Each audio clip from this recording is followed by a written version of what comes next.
केदारनाथ, गंगोत्री, यमुनोत्री धाम के कपाट खुलने के साथ ही चार धाम यात्रा का श्री गणेश हो ही गया।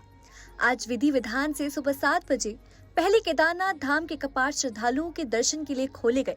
इसी दौरान हेलीकॉप्टर से पुष्प वर्षा की गई। हजारों श्रद्धालुओं के जयकारों के साथ बाबा केदार की पंचमुखी डोली केदारनाथ पहुंची। इसके बाद यमुनोत्री और फिर गंगोत्री धाम के कपाट श्रद्धालुओं के लिए दर्शन के लिए खोले गए। प्रधानमंत्री नरेंद्र मोदी ने एक्स पर पोस्ट करते हुए कहा है, देवभूमि उत्तराखंड के पवित्र चार धाम यात्रा के शुभारंभ की बहुत बहुत बधाई। बाबा केदारनाथ धाम समेत चारों धामों की यात्रा श्रद्धालुओं के लिए ऐसी आध्यात्मिक और सांस्कृतिक यात्रा है जिससे उनकी आस्था और भक्ति को नई स्फूर्ति मिलती है। इस यात्रा पर निकले सभी भक्तों और श्रद्धालुओं को मेरी ओर से ढेरों शुभकामनाएं। जय बाबा भोलेनाथ। गुरुवार देर शाम तक 16,000 से अधिक श्रद्धालु पहले दिन बाबा केदार के दर्शन के लिए केदारपुरी पहुंच गए थे।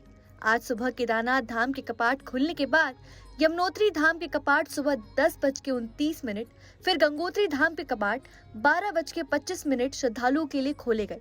अब केदारनाथ धाम के कपाट 12 मई को सुबह 6 बजे खुलेंगे। बृहस्पतिवार सुबह बाबा केदार की पंचमुखी डोली गौरीकुंड से केदारनाथ धाम के लिए रवाना हुई थी। 3 बजे केदारनाथ धाम पहुंची। बाबा केदार की डोली के साथ हजारों श्रद्धालु भी केदारपुरी पहुंचे। इसी दौरान श्रद्धालुओं के जयकारों और सेना के बैंड की धुन से केदारनाथ धाम गूंज उठा। बद्रीनाथ केदारनाथ मंदिर समिति के अध्यक्ष अजेंद्र अजय ने पंचमुखी डोली के केदारनाथ धाम में पहुंचने पर अगवानी की। वहीं मां गंगा की डोली मुगबाद से गंगोत्री धाम के लिए रवाना हुई। शुक्रवार सुबह डोली धाम पहुंची। वहीं मां यमुना की डोली शुक्रवार सुबह खरशाली गांव से धाम के लिए रवाना हुई।